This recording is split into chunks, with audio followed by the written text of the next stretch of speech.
Estás escuchando Tiros y Puñales, crónica de sucesos de Madrid, un podcast original del diario ABC.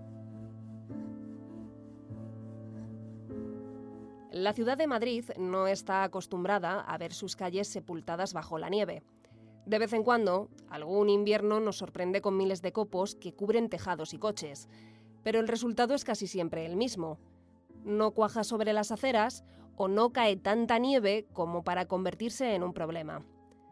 Quizá por esa falta de costumbre, las previsiones que se manejaban en la primera semana de 2021, valga la redundancia, no terminaban de cuajar. Yo con Filomena me pasa, yo creo como a todos, ¿no? Que cualquier situación que no hemos vivido nunca y que se va a vivir por primera vez, como que no nos la terminamos de creer. Y cuando nos avisaban de que iba a venir una nevada histórica, yo creo que estábamos aquí diciendo, bueno, va a nevar, nos vamos a encontrar una capa de nieve importante, vamos a tirarnos unas bolas entre nosotros, pero la vida va a seguir. Y la vida iba a seguir, pero se iba a complicar de una forma insólita para toda la comunidad. Todavía inmersos en la pandemia de COVID, la tarde del día 7, la nieve comenzó a acumularse y las preocupaciones de miles de personas pasaron del virus a lo que ocurría en la calle. Y estamos hablando de que esto serían como las 8 de la tarde, por decirte una hora, aunque... Y al volver a coger el coche me patina 2 veces, yo ya voy para casa. A la tercera vez que me patina, ya tengo que bajarme, pedir ayuda a personas que pasan por ahí y lo empujamos un poco para dejarlo aparcado de aquella manera y me cojo el metro. Y claro, estar todos con las mascarillas dentro del metro, al hilo de lo que decías de la pandemia, y decir, ¿qué está pasando? Es decir, La mañana del 8 de enero, los madrileños levantaron las persianas y se encontraron con sus pueblos y ciudades cubiertos por un denso manto de nieve. Una nieve de la que muchos disfrutaron en las primeras horas, pero que con el paso de los días se convirtió en enormes placas de hielo que dificultaban cualquier actividad, también la criminal. Digamos que los delitos importantes bajaron por una sencilla razón, sobre todo, por ejemplo, robos en tiendas y demás, porque, claro, al estar inutilizadas las carreteras, las bandas no se podían mover, pero sí que aumentaron lo que yo llamé entonces como delitos de cercanía. Pues, por ejemplo, un camión, un tráiler que se quedó atrapado al lado del ruedo en un edificio de Realojo en Moratalaz fue saqueado porque el conductor tuvo que dejarlo allí y fue saqueado. Varios autobuses del MT que también se quedaron tirados, pues los grafiteros aprovecharon para colarse y grafitear. Pero ni siquiera el temporal pudo evitar que a altas horas de la noche, en medio del frío, el hielo y la soledad de las calles, alguien encontrara la ocasión perfecta para cometer uno de los peores crímenes. Recuerdo perfectamente que estaba durmiendo la madrugada del 15 de enero del 2021. Y me suena el teléfono, serían sobre las 3:45 horas de la madrugada, me llama a la sala del 091 de Policía Nacional de Madrid y me comunica que sobre el número 60 de la calle Alhambra se ha encontrado el cuerpo sin vida de un varón que presenta varias puñaladas. No hay gente paseando por las calles que dé pistas de lo que ha pasado, no hay cámaras que hayan grabado lo sucedido y la víctima no tiene documentación que le identifique. Por ahora, la policía solo cuenta con un testimonio. Había un testigo que desde la calle, desde la ventana de su casa, sí que ve que hay un problema entre 4 personas, pero no era nada fácil el caso. ¿Cómo? ¿Quién? ¿Por qué? Todos son preguntas en torno a este crimen, el primero del año. En medio del hielo, los agentes comienzan una investigación en la que parten prácticamente de cero. ¿Esconderá la nieve alguna clave para resolver el caso? Las pesquisas policiales acaban de empezar.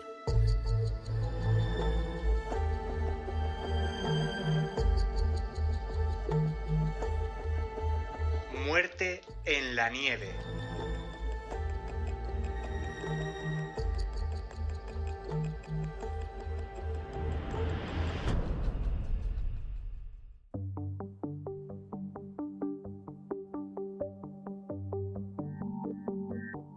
Antes de comenzar a desgranar los detalles de esta investigación, situémonos en el mapa de Madrid.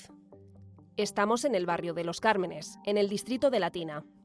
Allí hay un lugar, el poblado mínimo de Caño Roto, que tuvo un origen tan particular como su nombre. En Madrid, sobre todo en los años 50, se levantaron varios asentamientos de chabolas, principalmente, sobre todo por la inmigración que llegaba del campo. O sea, un poco por el crecimiento importante que había en la ciudad.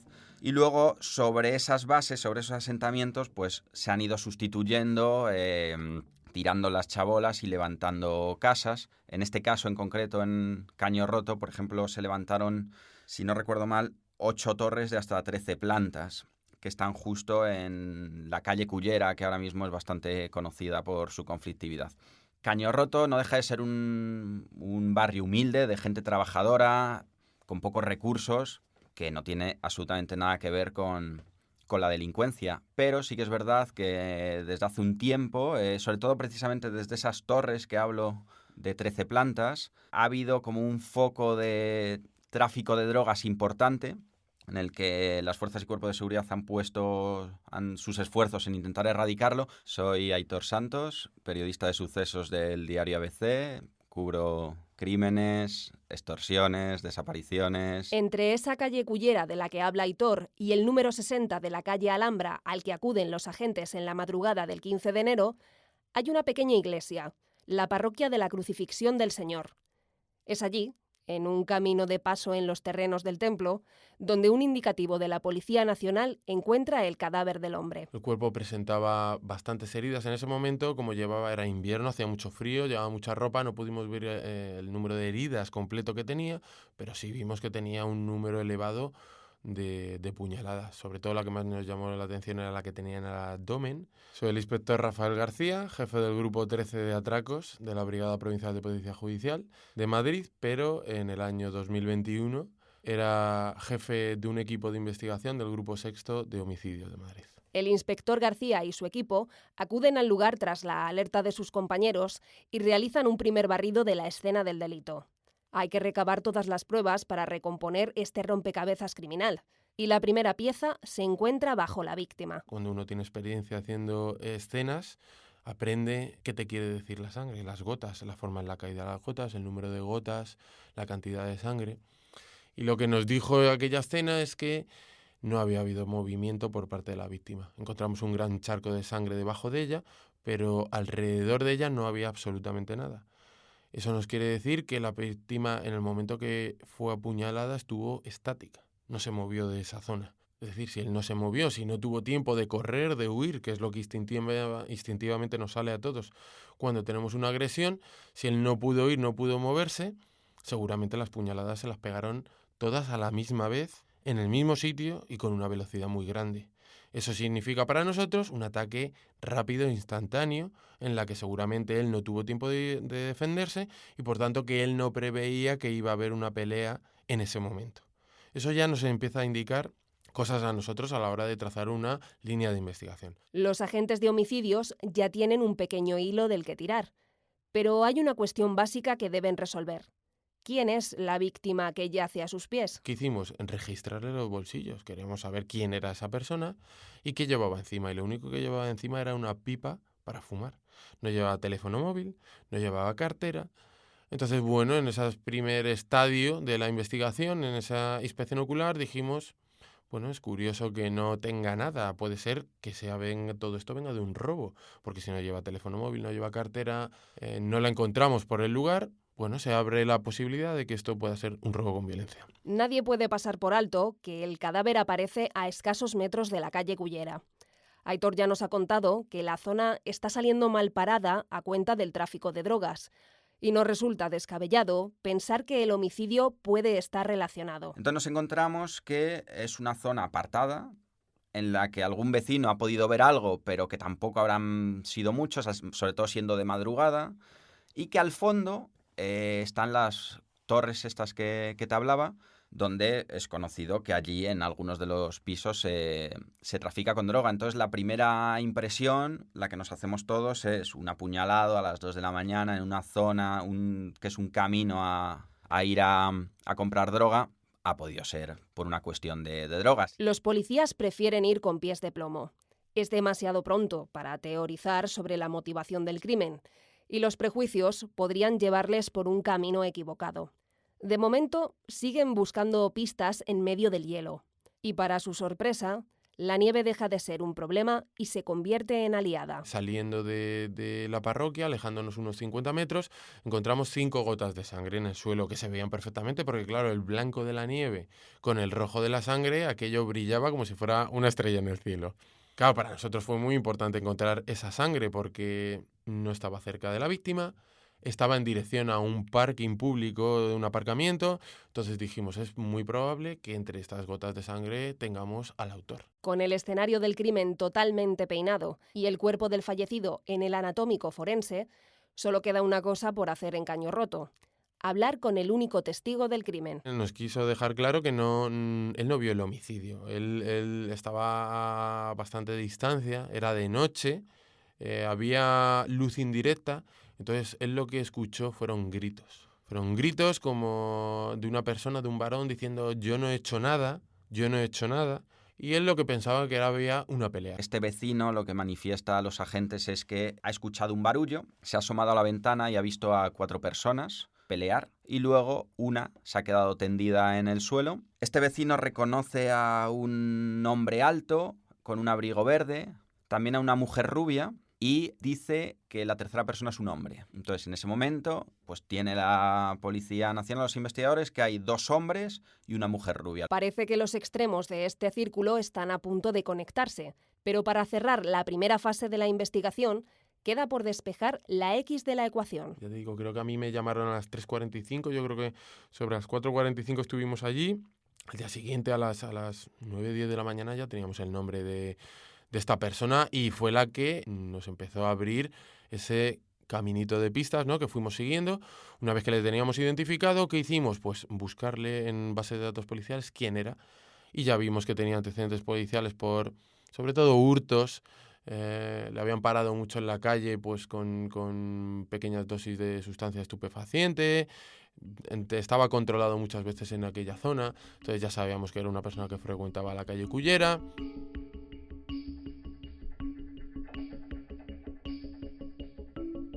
Los agentes ya tienen el nombre de la víctima. Se llama José Luis y su ficha policial da cuenta de un historial complicado. Sus familiares reconocen que la vida que ha llevado el hombre no ha sido precisamente tranquila. Ya ellos nos indicaron de que era una persona conflictiva, que era una persona a la que habían tenido que echar de sus domicilios porque su estilo de vida no era un estilo ordenado. Entonces, convivir con él era muy complicado. Entonces, para sus padres, para que no les arrastrara ese tipo de vida a su Marimar, vida, su exmujer, progenitores, añade más detalles al retrato de José Luis. Ella lo que nos vino a decir es que José Luis, el fallecido, era una persona muy complicada. Era un chico que era buena persona, tenía amigos, tenía buena relación. El problema que era adicto a las drogas. Entonces, durante un tiempo, ella lo calificó como ciclos de 15 días. Ella podía estar perfectamente con él en casa y con los niños, pero que de repente cogía un día, se iba por la puerta y no volvía en varios días, y lo que hacía él era drogarse.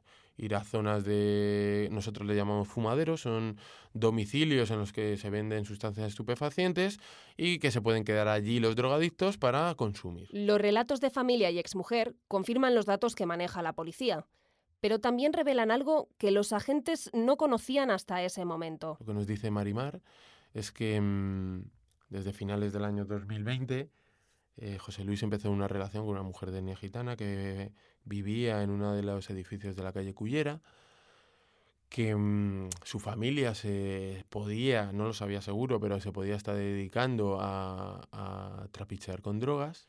Entonces, pues que él estaba saliendo con ella, y sobre todo lo que nos quiso decir es que había tenido un problema. El problema al que Marimar se refiere gira en torno a un accidente de coche propiedad de esa mujer. Los agentes rebuscan en las bases de datos policiales y encuentran quién es la propietaria. Se llama Esther, aunque muchos la conocen por su apodo, Valeria. Y su relación con José Luis se vio tocada de muerte el día que el hombre se puso al volante del coche. Lleva el coche y en un momento dado le dan el alto, la policía. No sé por qué razón, pero le dan el alto. Y José Luis no para. Acelera, se inicia una persecución y acaba estrellando el coche de Esther.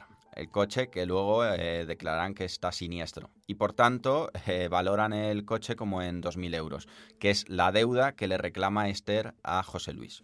O sea, por un lado tenemos una relación afectiva, un coche estrellado con una deuda de 2.000 euros que le reclama Esther, y sobre todo la familia de Esther, que es la que ya desde ese momento no aprueba la relación. La familia de Esther se pone en contra, y no solo eso, sino que tienen amenazado a través de Esther y de otros miembros a José Luis de que no te acerques a Esther y encima nos debes 2.000 euros. La familia de Esther fue muy clara. José Luis tenía que pagar esos 2.000 euros o, de lo contrario, tendría que hacer frente a las consecuencias.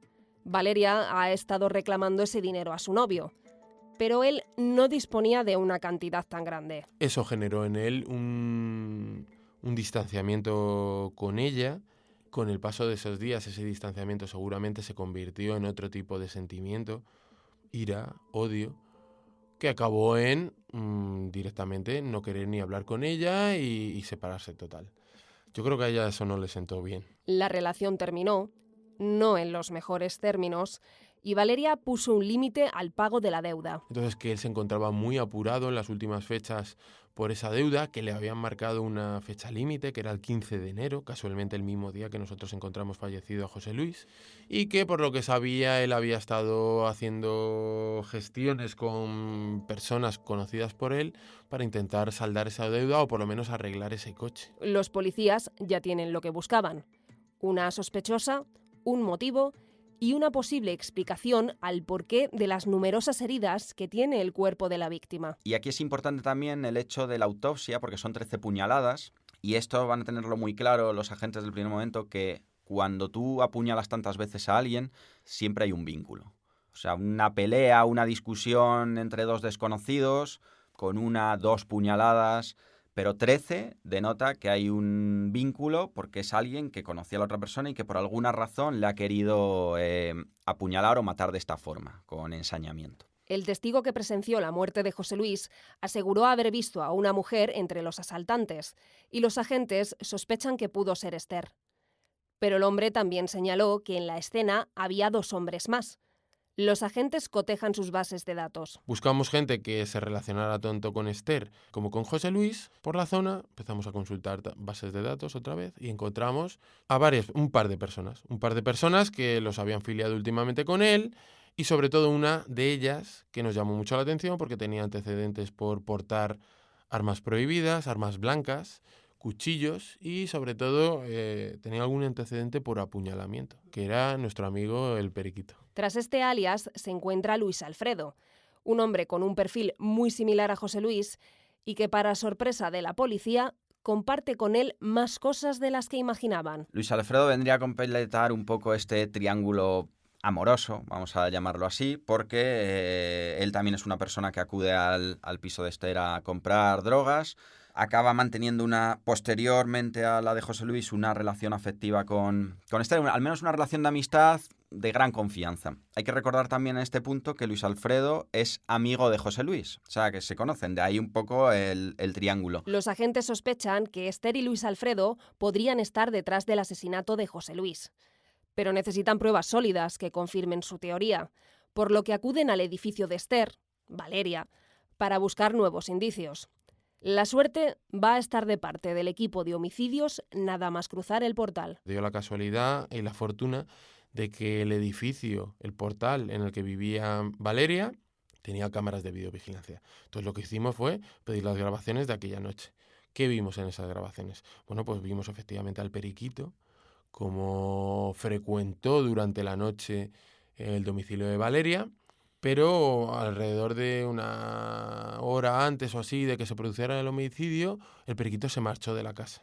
Transcurridos 30 minutos, el Periquito volvió y más o menos a los 10 minutos o algo así, que serían unos 20 antes del homicidio, salieron 3 personas del edificio. Salió el Periquito, salió Valeria y salió una tercera persona, una mujer. ¿Qué es lo más llamativo de aquellas imágenes? Pues que nosotros creemos que ellas salieron preparadas para lo que iban a hacer, porque les vimos en las imágenes que llevaban guantes de látex azules y sobre todo una actitud que era una de ocultación. Ellas sabían que allí estaba la cámara del portal y lo que trataron de hacer es ocultar su rostro a esa cámara. ¿Qué nos revelaron también esas imágenes? Pues que 5 minutos después de producirse el homicidio volvieron a entrar. Volvieron a entrar en el portal las 3 personas, seguían con los guantes de látex puestos las 2 mujeres Y también entró el periquito. Se dirigieron al ascensor y subieron. Y ya no volvieron a salir de la casa. Los policías están prácticamente convencidos de que han encontrado a los responsables de la muerte de José Luis. Pero para asegurarse de que no quedan cabos sueltos antes de actuar, deciden mostrarle las imágenes al testigo. Y le dijimos que qué opinaba. Y él dijo que no tenía ninguna duda de que 2 de las 3 personas que habían salido de por el portal eran 2 de las 3 personas que habían participado en la pelea, porque él siempre defendió que él lo que había visto una pelea, él no supo que había habido un homicidio hasta que no lo leyó por la prensa. Las imágenes resuelven definitivamente la incógnita del tercer participante. Quien acompañaba a los sospechosos la noche del asesinato es una mujer a la que apodan la patrona. Su verdadero nombre es Laila y es la actual compañera de piso de Esther.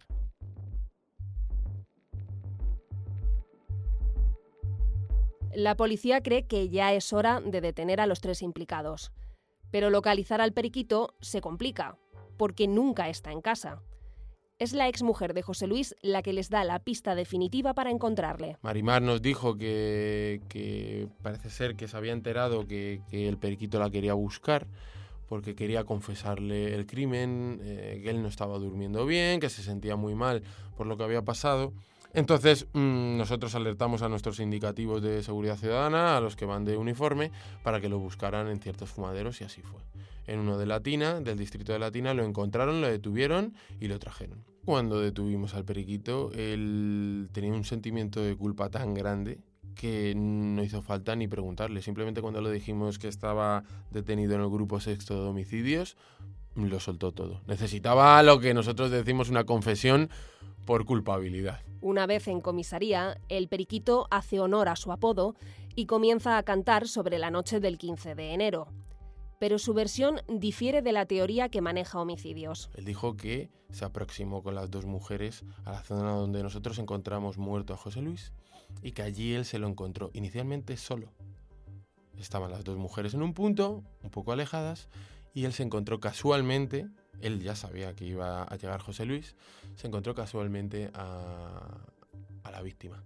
Empezaron a cruzar palabras y, según nos explicó él, empezaron a golpearse.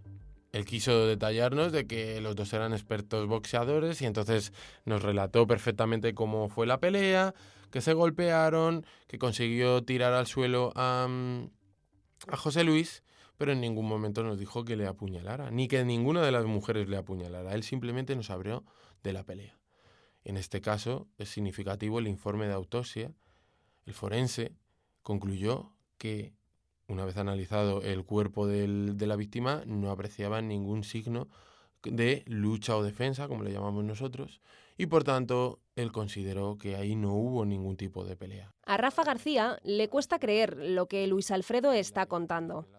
Él y su equipo están convencidos de que el encuentro estaba más que planeado y que la intención siempre fue acabar con la vida de José Luis, el cual nunca esperó semejante ataque. Y en el momento en que recibió la primera puñalada, seguramente se inclinó hacia adelante del dolor que tuvo que sufrir y le asestaron el resto de puñaladas. Las tenía en el costado y en la espalda. Una vez que él, debido a la cantidad de sangre que tuvo que perder por esa primera puñalada, cayó al suelo, lo que hicieron los demás fue marcharse.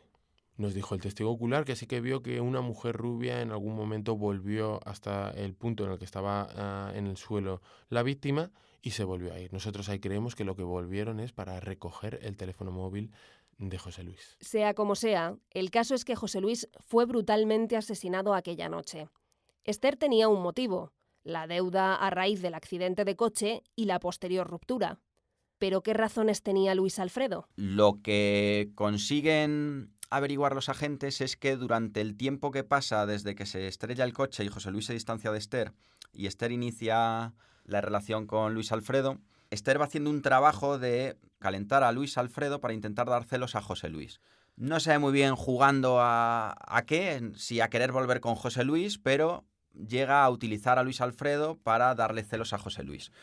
Y a su vez, también, como José Luis no le hace caso y tampoco le devuelve el dinero y va aumentando su enfado, también empieza a hablar mal a Luis Alfredo para que se pusiera en contra de José Luis. Y se va generando ese caldo de cultivo en el que tenemos a Luis Alfredo cabreado con José Luis, en principio por un tema amoroso. Y una noche, tonta, según él, pues se dio un beso con Valeria. Valeria aprovechó ese beso para contárselo a José Luis. Ya cuando estaban separados, se lo contó a José Luis y la reacción de José Luis fue mandar unos audios vía WhatsApp, pues insultando al periquito, al cual ya he dicho que le conocía, y literalmente nos dijo cagándose en sus muertos. Entre la población gitana es una afrenta de las peores afrentas que te pueden hacer. Y más teniendo en cuenta que Luis Alfredo acaba de tener la muerte reciente de un familiar. Quiero apuntillar aquí que el periquito nos significó que 6 meses antes de aquel momento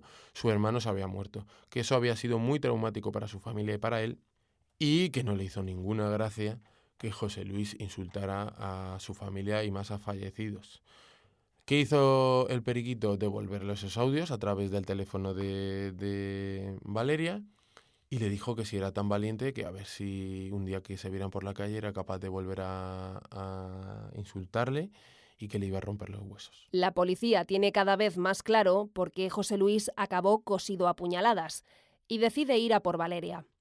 La mujer es detenida junto a la tercera persona en discordia, Laila, en el domicilio que ambas comparten. En el análisis de sus teléfonos, los agentes encuentran datos que las incriminan aún más. Y encontramos también qué pasó después del homicidio, cómo tanto Valeria como la patrona intentaron ocultarse, intentaron huir a otras ciudades, intentaron buscar nuevas residencias para que nosotros no consiguiéramos encontrarlas.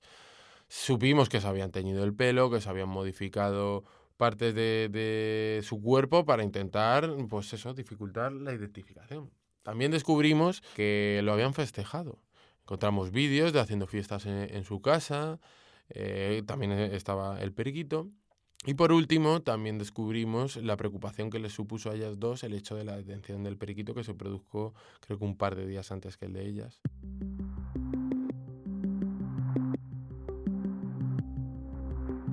Con los 3 sospechosos bajo custodia policial, los agentes registran sus domicilios en busca del arma homicida. Pero en los cuchillos y herramientas analizados no hay rastro de sangre. Sin embargo, la policía no se va con las manos vacías. Han localizado el teléfono de la víctima y el registro de llamadas estrecha el cerco sobre los detenidos. Llegamos al 15 de enero, madrugada del 15 de enero. Esther llama hasta en 19 ocasiones a José Luis en apenas 1 hora y cuarto para quedar, para concertar una cita.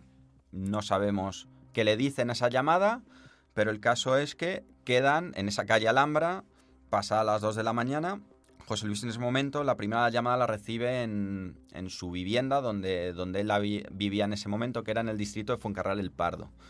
Pero luego las llamadas se las va haciendo mientras José Luis va a Cañorroto, al distrito de Latina. Entonces Luis Alfredo, en ese tiempo de esa 1 hora y cuarto que pasan hasta que Esther hace la primera llamada y acaban viéndose con José Luis, Luis Alfredo acude antes a la casa de Esther. Le ven llegar las cámaras fumando una pipa de cocaína y en teoría Luis Alfredo llega a la casa de Esther y de ahí ya salen las 3 personas al encuentro de José Luis, porque Laila se presupone que está dentro de la casa. La última llamada que tienen Valeria y José Luis fue 3 minutos antes de que se produjera la agresión, según el testigo ocular. Uno de los argumentos que se utilizaron en el juicio fue que él va engañado a ese encuentro, porque él queda con Esther, que le ha amenazado con matarle ese día si no le paga la deuda, y la deuda no estaba pagada, y José Luis va. José Luis es aficionado al boxeo, José Luis mide 1,80 m, José Luis no tiene miedo cuando va, pero José Luis no se espera que estén los otros dos. De hecho, lo dice el periquito, dice, él se sorprende de vernos. Entonces, eso también sirve mucho para acreditar lo que se llama alevosía, que es atacar a una persona por sorpresa o de forma que no se pueda defender. Me llamo Ignacio Estampafuente, soy fiscal desde el año 2003. Empecé mi carrera en Lanzarote hasta que en el año 2008 me hacen fiscal especialista en medio ambiente y estoy llevando temas de corrupción urbanística hasta el año 16, que me sirven mucho para luego poder llegar a la Fiscalía Anticorrupción. Y a partir de noviembre del año 20 voy a la Fiscalía Provincial de Madrid. Ahora mismo estoy en la sección de Crimen Organizado y Delincuencia Grave desde hace 1 año y medio, que son fundamentalmente pues mafias. Lo que más llevamos son los delitos cometidos por las bandas latinas, Probablemente el apellido Estampa te suene. Este fiscal fue uno de los encargados de impulsar las investigaciones sobre el polémico comisario Villarejo en el marco del caso Tándem y posteriormente fue apartado de las mismas con considerable revuelo mediático. Además, por mi experiencia personal, a mí me pretendieron devastar personal y profesionalmente en mi etapa de anticorrupción y en cambio en estas nuevas responsabilidades he tenido las mejores experiencias profesionales de mi vida. Pero hoy el fiscal no viene a recordar su tiempo en anticorrupción. Ahora su función es distinta.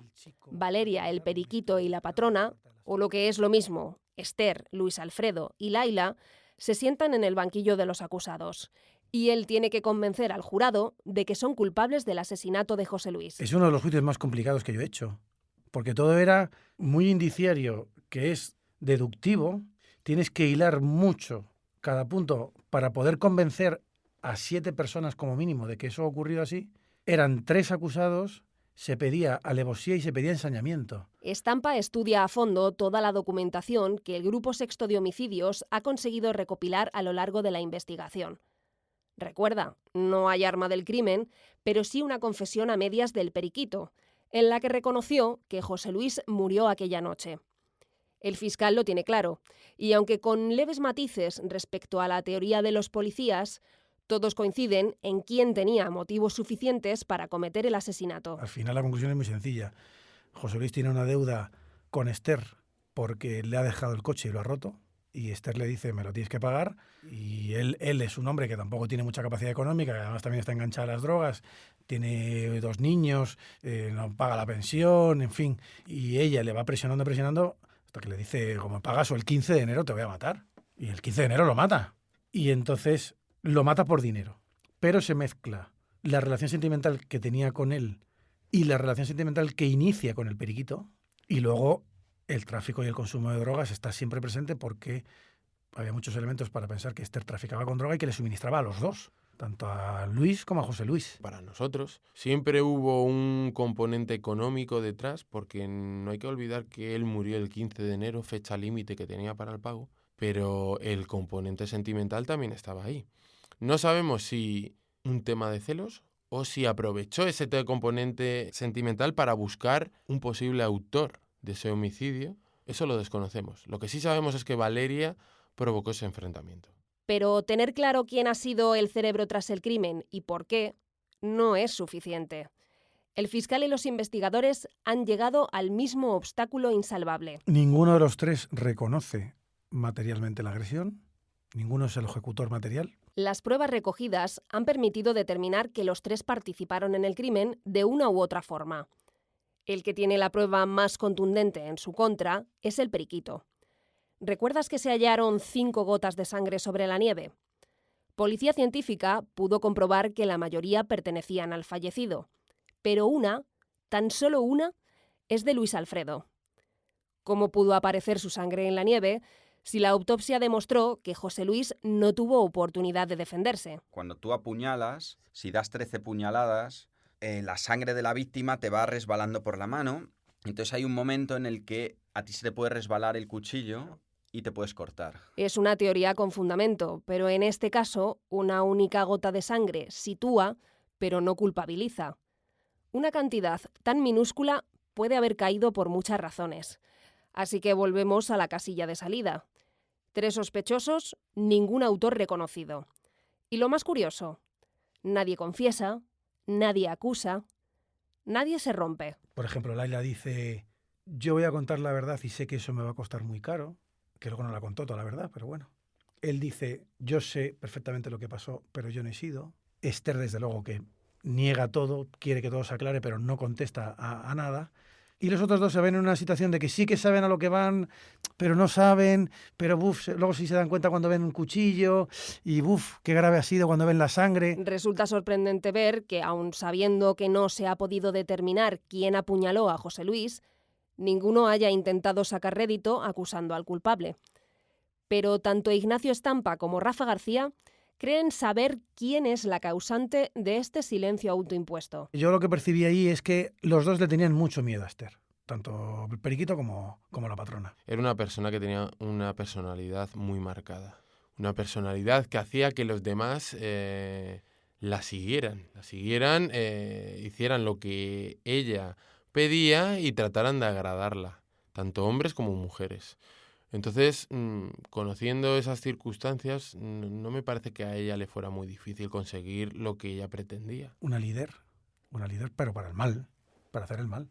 ¿Realmente tiene Esther tanto poder y capacidad de influencia como para convencer a dos personas de que maten a otra? Suena disparatado, pero en parte explicaría el papel que desempeñó Layla en el ataque. ¿Qué razón hay, si no, para meterte en un berenjenal de este calibre? Pues es la gran incógnita, porque Layla aquí realmente tiene una relación también de amistad con José Luis, al menos le conoce también las amenazas de Esther y la familia de Esther a José Luis, pero ella realmente no tiene ningún tipo de... no se ve afectada por lo que ocurre, al menos aparentemente, ni tiene ninguna implicación personal con José Luis. Realmente no lo sé, porque yo sé que ella tenía una muy buena amistad con Valeria. Sé que ellas fueron uña y carne en ese momento. Ella vivía con sus hijos también en casa de Valeria, que ella la había acogido en su domicilio. Pero realmente no sé por qué la acompañó. Lo que sí que tengo claro es que los tres sabían perfectamente lo que iba a pasar cuando salieron de esa casa. Si no, nunca hubieran llevado los guantes, si no, nunca hubieran tenido ese ánimo de ocultarse a las cámaras. Sabían perfectamente lo que iba a pasar y ella fue consciente y por tanto aceptó participar en aquellos hechos.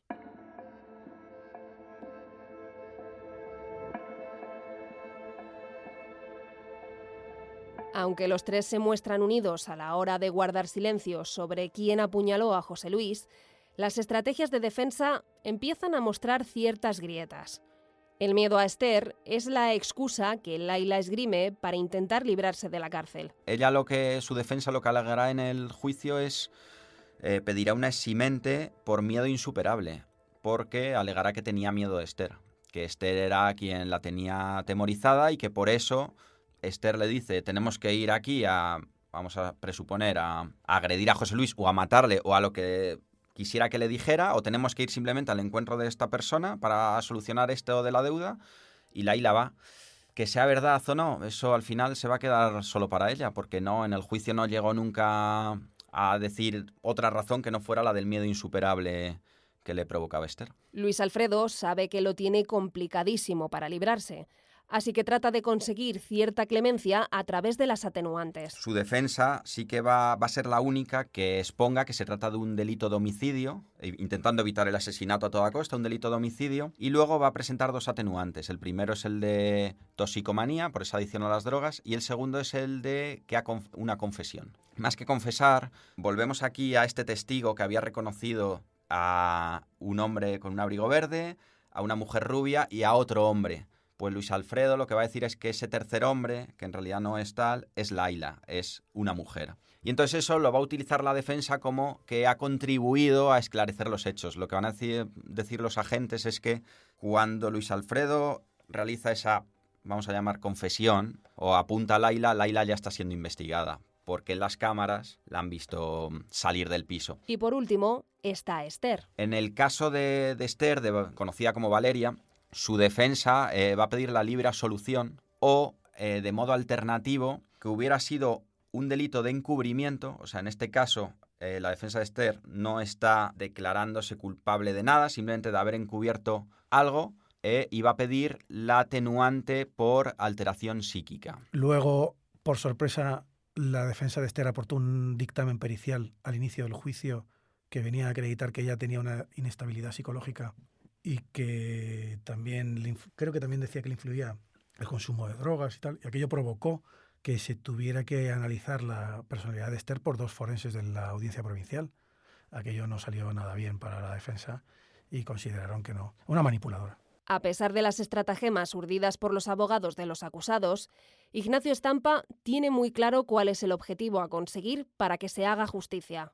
Hay que convencer al jurado de que estas tres personas son culpables por igual de la muerte de José Luis. Un jurado te secuestra el cerebro durante mucho tiempo porque tiene unas peculiaridades muy diferentes a cualquier otro juicio. Tiene un componente psicológico enorme y tiene mucha presión porque no hay nada más valioso que la vida de un ser humano y eso se resuelve con los juicios con jurado. Y sí que provoca mucha inseguridad, porque a los jurados les puede dar miedo. Les puede dar miedo porque hubo algún incidente en la sala y yo creo que tuvieron algún incidente entre la familia del periquito y la familia de Esther, creo recordar. Pero el fiscal no se amilana, porque está convencido de contar con la verdad de su parte. Porque yo, por ejemplo, a los jurados no les digo, les voy a convencer. A mí no se me ocurre decirles eso. Yo les digo, les voy a explicar por qué yo estoy convencido de esto. Si ellos se convencen, pues llegarán a la misma conclusión lógica, porque al final es el sentido común, que ayuda mucho en estos casos, pues que los demás mientan. Entonces, si la ciencia te dice una cosa y tú dices una cosa contraria, pues estás mintiendo tú. Otra cosa es que son las versiones, el estrés, la luz, que cada uno perciba las cosas y se acuerde más o menos o perciba. Pero cuando uno crea o fabrica un relato, se nota mucho. Stampa expone con claridad los motivos por los que cree que, aun sin tener al brazo ejecutor identificado, los 3 acusados tienen la misma culpa. Es verdad que el cuchillo o la pistola solamente la puede tener uno en la mano, pero a lo mejor la pistola o el cuchillo te la ha dado uno de ellos, con lo cual tienen la misma intervención, o están ayudando para sujetar a la víctima mientras tú apuñalas, que puede ser lo que ocurriera aquí. Entonces, aunque desde el punto de vista de la ejecución material uno apuñale, el que apuñala no lo puede hacer sin la participación de los otros 2, de manera que se da una situación en la que los 3 participan en que aquello se pueda producir, ninguno de los 3 hace nada por impedirlo, cualquiera de los 3 lo podía haber impedido antes de que ocurriera y ninguno de los 3 llama a un médico después de que eso pase. Ya no es solo que ninguno tratara de socorrer a José Luis para evitar su muerte. Es que el hombre recibió más de una decena de puñaladas. Pero lo que no tiene sentido es, para matarlo, apuñalarlo en el glúteo o apuñalarlo en la zona baja de la espalda. Y él cae con la puñalada en el abdomen porque le pinchan en la aorta y en la vena cava y por eso se desangra. Pero luego no tiene justificación el resto de puñaladas que le dan. Por eso yo le decía al jurado, ¿ustedes no creen que este hombre se da cuenta solo, a no sé cuántos grados, sin que nadie lo vaya a ayudar, que tiene una herida gravísima en el abdomen, pero que lo siguen apuñalando y lo siguen haciendo daño? E incluso ya no solamente daño físico, sino daño psíquico, no lo están haciendo sufrir más. Y consideraron que sí que hubo ensañamiento. Stampa también defiende que los acusados atacaron a José Luis por sorpresa, dejándole sin capacidad de reacción. Pero sabe que el jurado puede tener dudas al respecto. La alevosía se define como el ataque contra el que no te puedes defender. Contra el que está durmiendo, cuando te atacan por la espalda, cuando atacas a un niño pequeño. Ninguno de esos se puede defender, ¿no? Si te disparan con un arma de fuego, tampoco te puedes defender. Con un cuchillo, sí vas a poder poner la mano, puedes salir corriendo, puedes gritar, puedes hacer muchas cosas, ¿no? Entonces, era muy difícil convencer de que la responsabilidad de la muerte la tenían 3 personas, y no 2, y no 1, y que además los 3 son conscientes de que lo matan de forma que él no se pueda defender. Porque tienes que acreditarlo de los 3. Porque el jurado puede decir, vale, lo han matado entre 3, pero hay uno de ellos pues que tampoco estaba pendiente de todas estas cosas, ¿no? ¿Cómo se justificó? Por las pruebas que daba la ciencia allí, que son el número de heridas, el punto y la rapidez con la que todo ocurrió, según el testigo. El hecho, como te decía antes, de que él no se espera lo que le va a pasar, porque si no, no habría ido nunca en la vida. Y luego porque cada uno tiene que tener un papel. Esther no va si no va acompañada, no va con el periquito y no va por Laila. Laila no va si no, Esther no se lo dice. Y el periquito, desde luego, no va si no va instigado por Esther.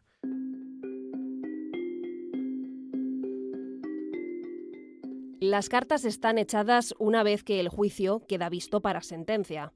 Sin llegar al final de este episodio, imagino que ya sabes cuál será el resultado. La investigación del equipo de homicidios capitaneado por Rafa García y el trabajo del fiscal Ignacio Stampa lo han puesto fácil. Pero no podemos obviar que no sabemos quién apuñaló en el estómago a José Luis y quién siguió asestándole cuchilladas por pura rabia. ¿Temieron que el jurado tuviera dudas y que Valeria, el periquito y la patrona quedaran en libertad? No. Podían no apreciar la alevosía, podían no apreciar el ensañamiento, pero sí que había otra línea intermedia antes de la alevosía, que es el abuso de superioridad. Es decir, no deja de haber 3 personas que van armadas. Entonces puedes decir, si el jurado hubiera dicho, hombre, alguna posibilidad de defensa sí tenía, pues ya no hay alevosía, ¿no? La pena baja mucho, pero el abuso de superioridad sí. Miedo a que se pudieran librar, no lo tuve. No, al final sí tienes miedo a no saber explicarlo. Porque tú lo puedes tener muy claro y lo más difícil en un jurado es explicarle las cosas. Pues a este jurado le quedó muy claro lo que pasó la noche del 15 de enero de 2021. El jurado lo que va a acabar dictaminando es que se trata de un asesinato con 2 circunstancias agravadas. Hablamos de la alevosía. La alevosía es que ha habido una preparación. Esto queda demostrado con la salida del piso, con el arma blanca, con el cuchillo, con los guantes de látex y por las 19 llamadas, la insistencia de Esther en quedar y obviamente no decirle el motivo de... Porque si no, José Luis jamás hubiera ido a ese encuentro. Ya ni siquiera porque creía que le van a apuñalar, pero si él sabe que va a ser un encuentro violento o que se van a presentar 2 personas más, José Luis no acude a ese encuentro. José Luis piensa que ha quedado solo con Esther. Entonces, la alevosía va a ser una de las circunstancias agravadas.